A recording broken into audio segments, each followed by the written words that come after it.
Welcome to Something Witchy, a Sabrina the Teenage Witch rewatch podcast. I'm Laura Cotter. And I'm Sky Orchard. Sky, a week from today, the day that we're recording, not the day that you people are listening to this, it's my birthday! It's your birthday! I'm so excited. I'm actually not that excited this year. I do love my birthday. I'm not a person who doesn't like my birthday, but like my parents are like, what do you want? And I'm like, I don't know. And they're like, do you want us to just give you money? And I'm like, no, because I'll just spend it on like groceries and not like on fun things. Or it'll just sit in my savings account. I'll never touch it. So I'm trying to think of what I want for my birthday. It's really hard at this stage in my life because I used to ask for towels again. Well, I already have your birthday present, so I'm so excited. I'm ahead. Are you going to bring it to the hockey game? Yes, unless I see you sooner, but probably the hockey game. Is it something I can use at the hockey game? In a pinch, yeah. Now I expect you to use them so I can take a photo for social medias. I made you take a picture of the chicken Barbie last Christmas, so fair play. True. Sky and I and a bunch of our friends are going to go to a Grizzlies, which is the ECHL hockey league game for my birthday in December. And it's the last season that the Grizzlies will be in Utah. And they've been in Utah for as long as I can remember. But the owner passed away this past year and the family decided to sell the team. So it's really sad. And I'm too poor to pay for 10 of my friends to go to the NHL hockey game. We're not doing that. Those are so expensive. So expensive. And that's why I'm especially bummed about the Grizzlies leaving, because I feel like a lot of people started getting into hockey and then they looked at the Utah Mammoth tickets and were like, I'm not paying that, but I will pay $20 to go see the Grizzlies. Right. You still get fights. I mean, I've never been to a Mammoth game, but when I was there in January, there were people dressed up in different foam soda can mascot costumes, and they had to race each other on the ice in between the periods, and that was really fun. The other little piece of news, Kesha is maybe re-recording her Animal album, which I'm kind of excited about. So she resurrected her keshasparty.com website, which is from that era. And she's been posting a lot of the pictures from that time. And she did a post with like the Animal song on it on Instagram. And the however many year anniversary of it is on the 19th. So everybody thinks we're getting her version, the non-Dr. Luke versions, like a Taylor Swift type thing. We're going to get Kesha's version. Ooh. Do you think she would tour and actually come back to Utah? Or did we scare her away with our Utah-isms? I think she would come back. She's come back at multiple times, especially Salt Lake City. I think Salt Lake City gives her a good time. Wasn't the crowd weird this year, though? I feel like I read articles because I couldn't join. I think it depends on where you were. The crowd in our section was fine. I think there was like some lawn weirdness, but I feel like you always get weirdness on the lawn because those are the cheap seats. Valid. The people in the pay some money for these seats had a good time.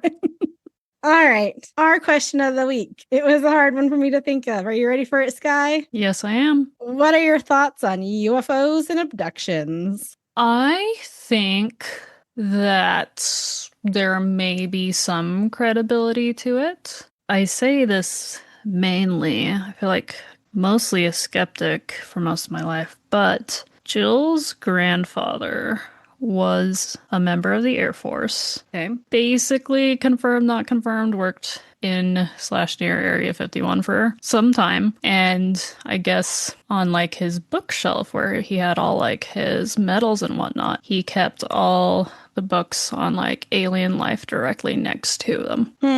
Yeah. Interesting. There's a little conspiracy, Area 51 conspiracy for you. That is weird. I think the vast majority of quote UFO sightings can be explained away. Like the number of people who post to like the Facebook neighborhood groups whenever Starlink comes by. Oh yeah, that's hilarious. And I'm like, you're on the freaking internet and you don't know what Starlink is at this point? And like, there's definitely correlations. Like every July 4th, the number of UFO sightings increases because it's all just fireworks. I think a lot of it can be explained. I used to have much more faith in our government that if UFOs were a thing, one, they would know about it, and two, they would cover it up very, very well. And then some things happened over the past couple of years, like massive drone sightings flying over our nation's capital that just never were addressed. And no one seemed to know where they came from or where they went or why they were there. Or Chinese weather balloons that everybody got real freaked out about. And again, we were shooting down some of them, but not other ones. And no one really had an explanation for what was going on. And now I'm like, I don't trust our government to actually keep this quiet. Do I believe there's maybe been visitors from other planets? I'm not going to say 100% no. I think there's a chance. I don't know how big that chance is. Do I think that they are abducting Midwestern farmers to perform experiments on? No.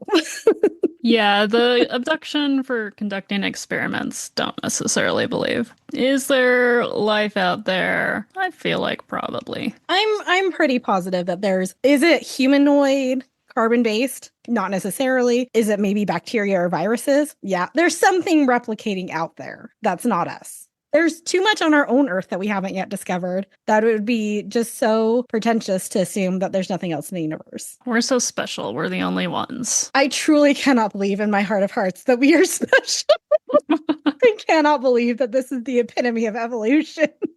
Yeah. Have you seen the memes where it's like the aliens come to Earth and we're like, yes, you can take out our leaders. I'll show you the way. Thank you for coming. Yes. I know I've talked about Sherry Lewis's daughter, Mallory Lewis, before on the podcast, the Lamb Chop. She just did a little video, the Lamb Chop puppet, singing to the tune of I Want a Hippopotamus for Christmas. I want a different president for Christmas. Maybe they have infiltrated us. You know, I've never been a real big believer in the lizard people, but that might actually explain some things. Lizard people, eh? I don't know. It would explain the massive amounts of plastic surgery that are happening. That's true. Well, feel free to weigh in on our social channels. UFOs, real or fake? Aliens, real or fake? Tell us your abduction story. If you've been abducted, please come on the podcast. We will interview you.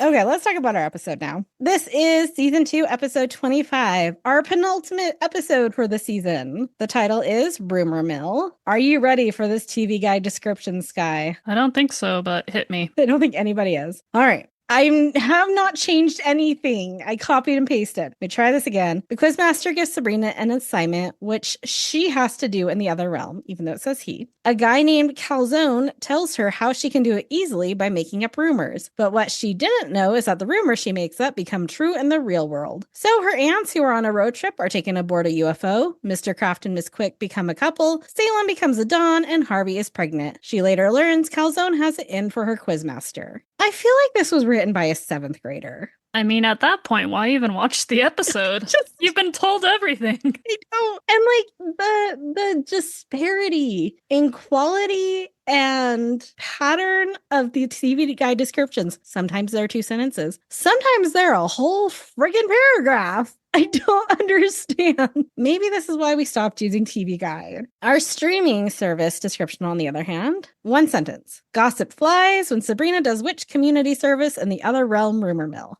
Simple, clean, gives you a taste of what it's about, doesn't go into great detail. Good job, streaming services, and whoever writes them. Probably AI. I'm gonna trust that humanity at least can write a TV description. A 1-sentence synopsis. Without relying on AI. It originally aired May 8th, 1998. Not May 7th, which Hulu says, which is a Thursday. David Traynor returns as our director. Nick Bakay returns as our writer, and our guest stars. First off is Donald Faison as Dashiell. So he was in an earlier episode in season 1 as a different character. I do have a theory on that character. FYI, Donald Faison is going to be on the Scrubs reboot that will be coming out in early 2026. Next, we have Fred Willard as Bobby Calzone, and you should definitely recognize this man from something, if not everything. Some examples of things he was in include Harold and Kumar Go to White Castle, Anchorman, The Legend of Ron Burgundy, Modern Family, I Think You Should Leave with Tim Robinson, The Bold and the Beautiful, Drunk History, and Wall-E. Wall-E. I love Wall-E. Wall-E's my fall asleep movie. I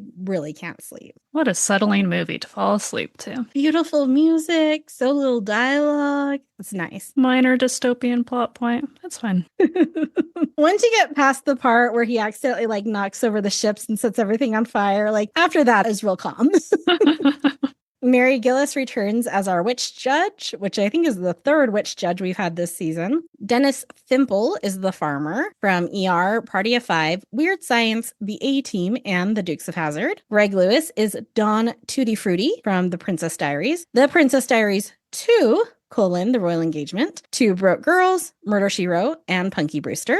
Lou Castle as Don Calamari. Basically a lot of cop shows. NYPD Blue, LA Heat, Maniac Cop 3, The Badge of Silence. Whoa. And Robbery Homicide Division. I love when I don't put the weird one at the end, because when I'm going through, I'm just doing them in like chronological order.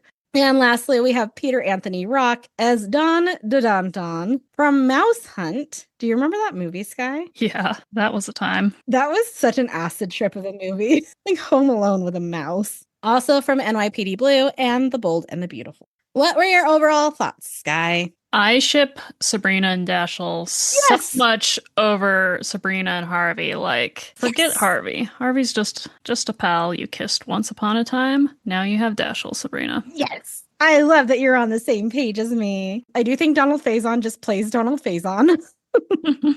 But it's okay. I love that she has a half mortal that lives near her, that she can relate to, that she can talk to about things. Is the episode the greatest in and of itself? Not at all. No. We have some fun, wacky magic stuff happening, but Dashiell is the star of the show, and I wish we would have gotten like a full season of these two dating. I'm not gonna lie, this episode I not dozed off, but like it didn't capture my attention like the actual plot, and it was like, oh wait, what just happened? Like it wasn't engaging in that way, but I do like Dashiell. I don't love this episode because of the plot line. I love this episode because we get to meet Dashiell, and especially after earlier where she dates stupid Dante and she has a horrible experience with dating another witch. I love that we have what seem, granted, he has some sketchy relatives. Whom amongst us does not? I have a handful. But yes, Dashiell for the win. Love Dashiell. Okay, let's get into it. Our cold open. Sabrina is working on a report in the kitchen where the ants join her. Everyone knows a good paper is 30% writing and 70% color coding your highlighters, she says, when they ask if she's completed her paper. I feel like that's something you would do. Oh yeah, it reminded me of how I have to color sort my M&Ms, and then I eat them by, like, you say you have a solo green, you eat that first, and then you go to like your 2 colors, and then your 3, and you count up, and then your last like enjoyable bite is every single color at once. Pop them in like pills. So I do like, let's say you have like 5 reds, 3 blues, and 1 green. You start with your reds until you have 3 reds, 3 blues, and then you alternate until you have 1 of each. So like I start with the one I have the most of and like eat them down first. So I want to have the same number of colors. I feel like we just do that in separate ways. Okay. You said that you would eat your solo green first. Yeah. So say I have 6 greens and I want ultimately 1 of each color in each pile, but I have a spare green, so I'm going to eat the green first. Okay. And then if I only have like 2 spare of a color, I'm going to eat that next. And I'm going to like work my way up so the last like bite or couple times is all the colors at once. Okay, you do yours in piles. I do mine in like bar graph. There we go.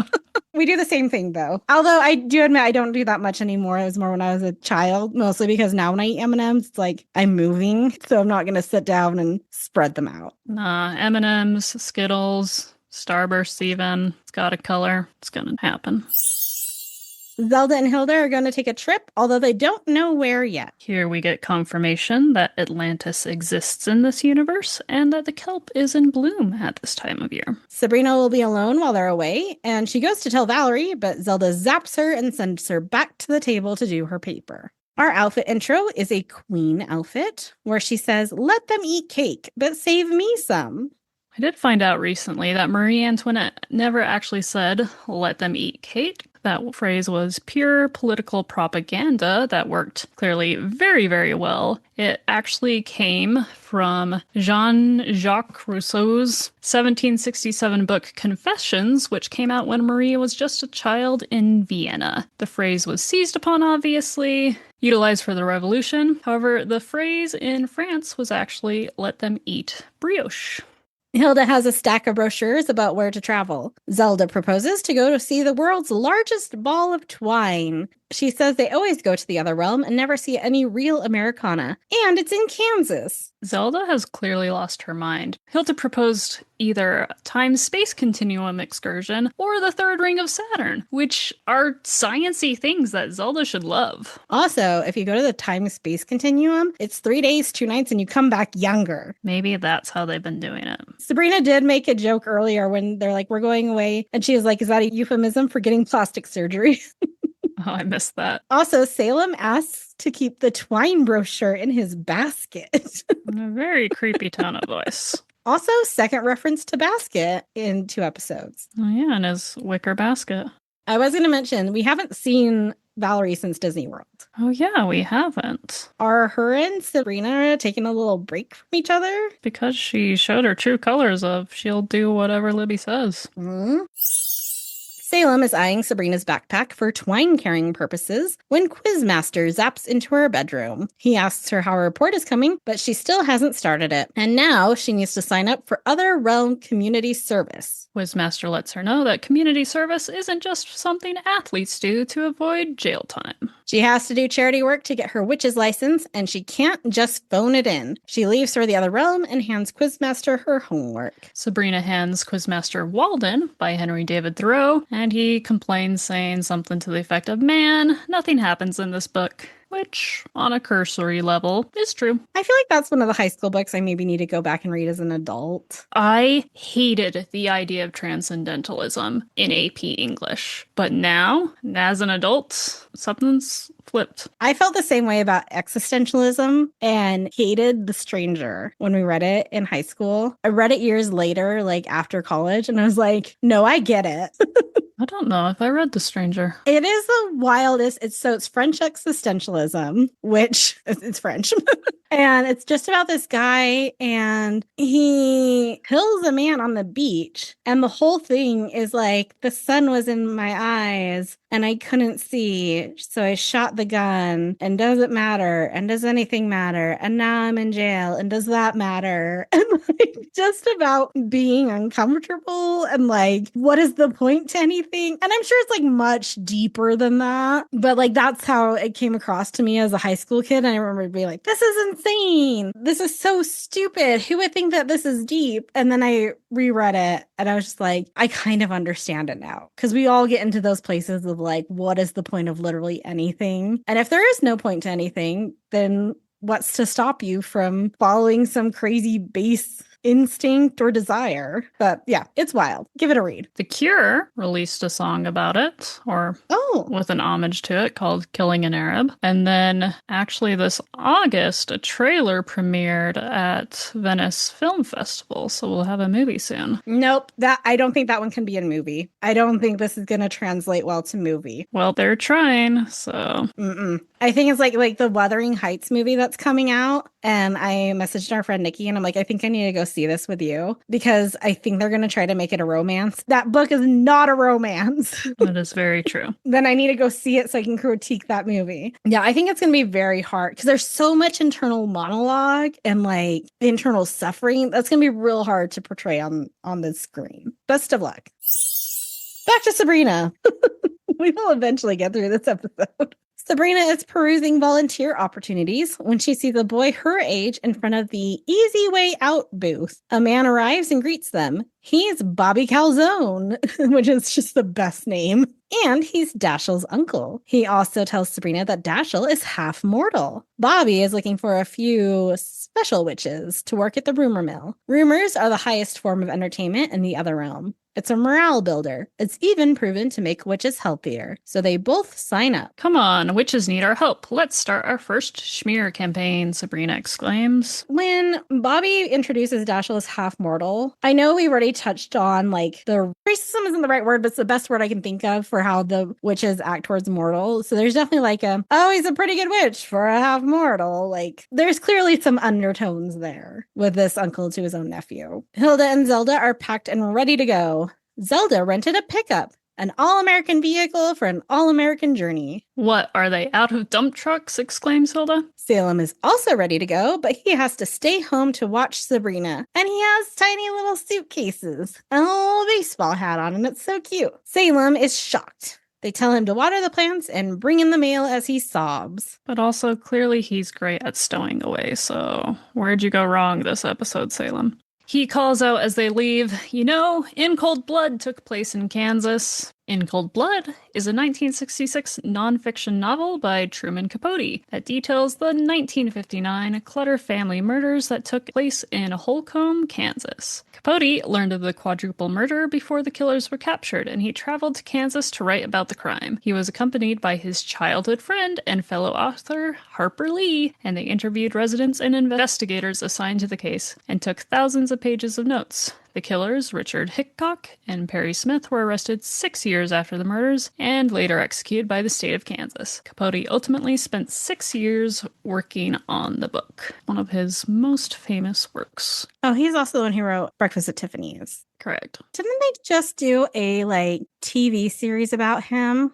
Yeah, Capote versus the Swans. It was part of the anthology series Feud, and I think it was on FX. And I think it was also streamed on Hulu. And that was wild. Ooh, I'll have to watch it. I love how we hear Capote and you think Breakfast at Tiffany's while I'm like, In Cold Blood.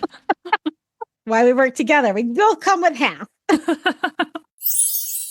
Salem also quips, would I leave you behind if I went to see the world's largest eligible bachelor? And Hilda says, yes, if we were going to unravel him. Bobby welcomes Sabrina and Dashiell to the rumor mill, a literal mill that has papers on large gears circulating throughout it. It brings joy to downtrodden witches. Sabrina points out that it seems run down. Bobby shows them how it works, writing a rumor that Sabrina's Quizmaster wears a skirt, then throws it down a black hole and word gets out. Bobby also tells him the rumors aren't true, just entertainment. Like pro wrestling. Are you into wrestling? I am not, but I have some friends who are very into pro wrestling. I feel like if I was to start getting into pro wrestling, I'd get sucked in it because it's so much world building of different alliances, and then the alliances are broken. And I think I would devote too much of my time to it, and I can't do that. That's very valid. He leaves them to write rumors while he checks on another business, his Stromboli business on the other side of the realm. Dashiell and Sabrina start chatting and find out they both live in the mortal realm. Dashiell is from Revere, Massachusetts, and their football teams have played each other. And this is where I came up with my theory of the guy who looks very much like Dashiell in the Magician's Assistant episode.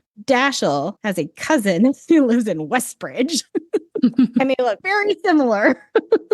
I like it. Does his cousin have a sister named Lillian who's about to get bat wings? I'm going with yes.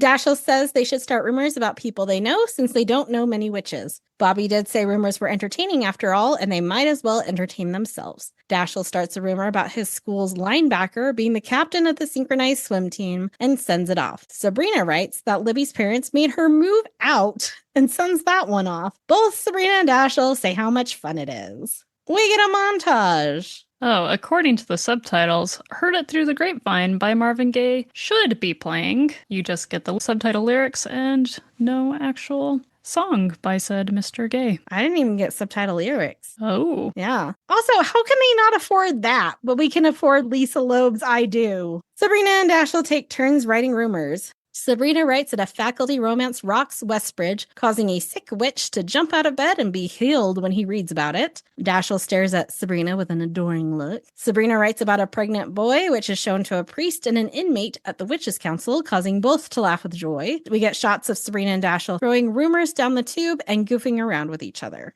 Sabrina and Dashiell are talking about how fun it was to write rumors. Dashiell said even washing old witches would be fun if he got to do it with her. Bobby returns, proud of the gossip that they wrote. He says, we haven't had this many rumors since Walter Winchell worked here. I did not write up my typical blurb about Mr. Winchell, so I'm just going to read from Wikipedia quickly for you. He was an American syndicated newspaper gossip columnist and radio news commentator. Originally a vaudeville performer, Winchell began his newspaper career as a Broadway reporter, critic, and columnist for New York tabloids. He rose to national celebrity in the 1930s with Hearst newspaper chain syndication and a popular radio program. He was known for an innovative style of gossipy staccato news briefs, jokes, and jazz age slang. Biographer Neil Gabler said that his popularity and influence turned journalism into a form of entertainment. Now, he uncovered both hard news and embarrassing stories about famous people by exploiting his exceptionally wide circle of contacts, first in the entertainment world and the Prohibition-era underworld, then in law enforcement and politics. He was known for trading gossip, sometimes in return for his silence. His outspoken style made him both feared and admired. I mean, at some point, people just stopped telling you things, right? But it sounds like more people told him things. Yep. As World War II approached in the 1930s, he attacked the appeasers of Nazism. Then in the 1950s, aligned with Joseph McCarthy in his campaign against communists. Oh, boo. He damaged the reputation of Josephine Baker as well as others who had earned his enmity. So, interesting folk who has all your dirty laundry. Don't tell your secrets to people. Bobby sends them home, and Dashiell offers to take Sabrina home through his laundry chute. I think I'd prefer linen closet. Yeah, less cramped. They both agree to meet back there tomorrow at 3:15 p.m. As they leave, Bobby assures them that their rumors made an impact. At school, Libby is being comforted by her friends as she talks about her parents threatening to evict her. Sabrina notes that this is odd. Next, Miss Quick and Mr. Kraft walk down the halls, holding hands and sneaking into the library together. Sabrina is shocked. Then Harvey shows up, appearing heavily pregnant. Sabrina decides this is all a major coincidence, which is her MO from the Fear Strikes Up a Conversation episode, where she was like, no, I'm sure this has nothing to do with magic. She's real good at denial. Harvey also says that he has a craving for veal and jelly. Sabrina gets home and calls for her aunts, but they don't answer. She walks in on Salem in the dining room with 4 other men, then remembers the rumor she wrote about Salem becoming a mob boss. Salem introduces her to the heads of the 4 families of Westbridge: Don Calamari, Don Amici, Don Tutti Frutti, and Don the Don Don. Sabrina tells him he's not in the mafia, it's just a rumor. Salem tells her she should be reading her magic book because then she would know any rumors started in the other realm become real in the mortal realm. She asks how to make it stop, but he doesn't tell her. Sabrina says she'll just ask the ants. Salem is surprised she didn't start a rumor about them. Oh no, she says. And you know, if Salem can't take over the world, I think main mafia boss of Westbridge is a good runner-up to taking over the world. Yes, for sure. Also, I'm now realizing how very many different sets there are in this episode because we have the rumor mill that's new. We're now going to go see Zelda and Hilda in a truck that's new. And then we're going to go on a UFO that's new. Zelda and Hilda are arguing with Zelda reading a map. Hilda got them lost. They both start screaming as a UFO appears and beams them up. Back at the house, Sabrina wonders where they were abducted to. I've got a warehouse down by the waterfront for that kind of stuff, chimes in Tutti Frutti. As he's holding a cigar, and I was like, there's a lot of cigars in this season of Sabrina. Zelda and Hilda are trapped in the UFO and still arguing with a farmer stuck between them. It's his 4th abduction this month. My wife's going to kill me if I'm late with the ice cream again. Do you think you get a punch card? What do you think you get with your 5th abduction? Death, because you've lost 4 organs so far. How many organs can you lose before you die? Oh, you can lose 1 lung. You can lose 1 kidney. You can lose an appendix. We can count that sort of as an organ. Gallbladder. You can lose part of your liver because it will regenerate. If they took a section of intestine, you could maybe work with that. I think that's about all you could lose. Are eyeballs organs? I don't know what eyes are. I mean, they're also donor if we're going by things. That's true. That can be surgically removed without you dying, or you can donate. Your tongue is a muscle, so that doesn't count. Correct. Skin is an organ. They could take a section of skin. It's true. Okay. He's going to need a lot of punches on his punch card. An alien approaches Hilda, and the farmer tells her they're ready to remove her organs. Hilda yells at the alien to back off, so it approaches the farmer instead. Zelda starts to realize whose fault this is. There's a third witch they haven't thought of. The alien takes the farmer out of the room. Thanks a lot. I hardly use my liver, he says as he's drug out. And I said, I don't believe that because you need your liver to process alcohol. Harvey is even more pregnant at school later that day. Libby is crying at her locker with a vanity table in the hallway. Her parents kicked her out and said they don't love her anymore and never did. Honestly, from Mrs. Chesler, I could see it. Sabrina needs to find Calzone. She leaves as Miss Quick and Mr. Kraft get frisky in the hallway. Oh, Willard, call me Vice Principal Kraft. Ugh. Sabrina stomps back into the rumor mill as Dashiell shows up. All the rumors they wrote came true, and they need to find Calzone. We learn that Dashiell's sister is now a unicorn. Dashiell says they need advice and asks if Sabrina's Quizmaster can help. She summons him, and he appears wearing a skirt. There's a rumor going around that you've got something to do with this hemline. And all I could think was his outfit made him look like a ladybug. We're really emphasizing his fantastic legs in the past couple episodes as well. Was he wearing shorts when he went to go play squash with RuPaul in the last episode, too? I think so. Salem is still holding court with the other Dons. I cannot abide a cat who would let his owners give him a name that robs him of respect. So he gives the order to whack Fluffy, then changes his mind and tells them that he wants Fluffy to wake up with a mouse head in his bed. On second thought, he wants them to bring him the mouse head. Sabrina is explaining everything to Quizmaster, who says he told her not to take the easy way out. She knows rumors are bad things. She claims there are a lot of things she used to know that turned out not to be true. For example, she used to be pretty sure that people couldn't fly. That reminds Dashiell that he gave his cousin Lillian bat wings. In the UFO, the farmer is returned smoking. Zelda noticed that they undid the farmer's restraints to examine him. She thinks they can trick the aliens into releasing them, then they can fight free and fly the UFO home. Please, before they touch me again, says the farmer. Oh, you love it, says Hilda. Hilda also notices the farmer should get his mole checked. Hilda knows a lot about moles, doesn't she?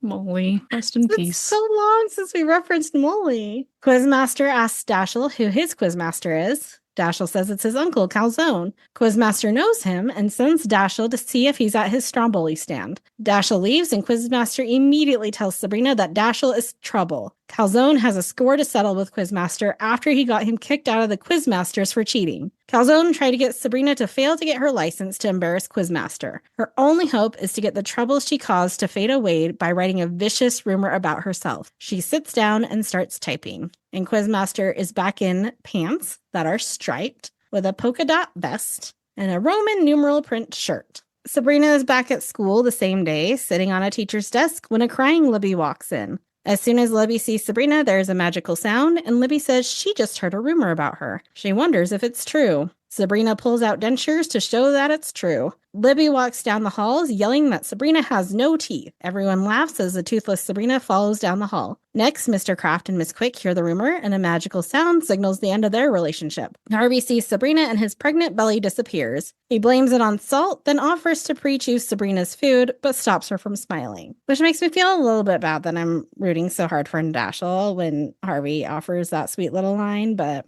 still want Dashiell. Ms. Quick tells Sabrina there's a phone call for her. Can you make it quick? I need to call the smart women who make foolish choices hotline. Libby is talking to her mother, who is telling her to move back in. On Sabrina's call, someone asks her to testify against Calzone, and she eagerly agrees. Salem is still with the other Dons when there is flashing and shaking. Hilda and Zelda have arrived back home in the UFO with the farmer. There's a magical noise, and suddenly the mob bosses talk about how Sabrina has no teeth. They all leave as Hilda and Zelda ask Salem where Sabrina is. The Witches' Council called her in. The ants head out to meet her there. Guess I wasn't meant to be a mob boss. Burps. Oh, I think I'm garlic intolerant, says Salem. The judge says they'll have to hold Sabrina's Quizmaster responsible for all the trouble she caused unless she can produce Calzone. The judge zaps Sabrina's teeth back in because she's disgusted. Well, I guess the judge actually smacks the gavel to get her teeth back, and it's the same gavel Gordy used in the last episode. Sabrina tells her that there are witnesses that may know more about Calzone's whereabouts as Dashiell cringes. He says, who may have more information about the weasel's whereabouts. Now, just a moment. Is this Calzone a weasel? Because we've been looking for a man, exclaims the judge. The judge calls Dashiell to testify. She asks where Calzone is, but he says he doesn't know. Sabrina knows he's lying, but the judge arrests Quizmaster. You can't do this. I've got tenure, Quizmaster shouts. He's had a rough time with this girl, hasn't he? He might want to look at retiring. Fired, arrested. I think after Sabrina, he's done. Doesn't make enough to not live with a creepy mouse roommate. He's got student loans to pay off. Oh, yeah. Sabrina runs after him, but Dashiell stops her. Sabrina yells that her Quizmaster was right about him, but he rubs his head and they disappear to the rumor mill. That would be the most awkward way to cast spells, to have to rub your head. How do you do that sneakily? At least Sabrina can do little points. Do you think, like, that's not actually, like, Calzone convinced him that's the way to cast magic, so Dashiell's really just casting magic without, like, pointing the finger, but he thinks he has to rub his head and it doesn't actually contribute to the spell casting? I firmly believe this is Donald Faison improving. Yes, but in world justification that no one else has to rub their head, I'm blaming Calzone. Yes, we can blame Calzone for this. Dashiell needs Sabrina to know that he had nothing to do with Calzone's plan, but he explains that he lied because the council can only send Calzone to jail, and that would be fun for him. Dashiell wants Calzone to suffer. He's currently hanging out in the mortal realm, so Dashiell writes a rumor that Calzone comes clean and vows to spend the rest of his life cleaning up dog parks, then sends it off. We get a quick scene where we see Calzone appear in a dog park with a big pooper scooper. At the rumor mill, Sabrina types up something and hands it to Dashiell, who reads the addition, barehanded. Again, back at the park, the pooper scooper disappears from Calzone's hand. Sabrina and Dashiell hug and then kiss. Just then, Hilda and Zelda show up. Dashiell tries to take the blame, but Sabrina is still grounded. Dashiell's parents are making him clean up his cousin's guano. The end tag. Hilda and Zelda are yelling out supplies that Sabrina needs to take to clean old witches. She knows they're just trying to gross her out, but it's not working. Zelda gives her one last item, a tongue scraper. Sabrina still doesn't buy it and leaves for the other realm, leaving Hilda and Zelda to gross out over the tongue scraper. And that is our second to last episode for the season. Wow, wow, wow. Any final thoughts, Sky? I'm sad we won't get Salem in his tiny mob uniform moving forward. Our next episode is our season finale, season 2, episode 26, Mom versus Magic. What do you think it's about, Sky? How old is Sabrina Spellman? 17. So we're going to meet Sabrina's mom. Somehow we're going to get away with the fact that even though Sabrina isn't 18, her mom will not be turning into a giant ball of wax. Can't wait to hear how that's the case and that justification. Either the mom is going to learn about magic or knows about magic and is going to try and dissuade Sabrina in some form. Maybe Sabrina will consider going to Peru for an archaeological dig and to meet Paddington. We could have a Paddington and Sabrina crossover. Oh, no. Well, tune in next week to see if Paddington appears. In the meantime, like, share, rate, subscribe to this podcast. Do it as a birthday present for me. A belated birthday present. Pretty belated by the time this one comes out. You can email us at somethingwitchypod@gmail.com and follow us on Instagram at somethingwitchypod and TikTok at something.witchy.pod. Until next time, stay meowgical.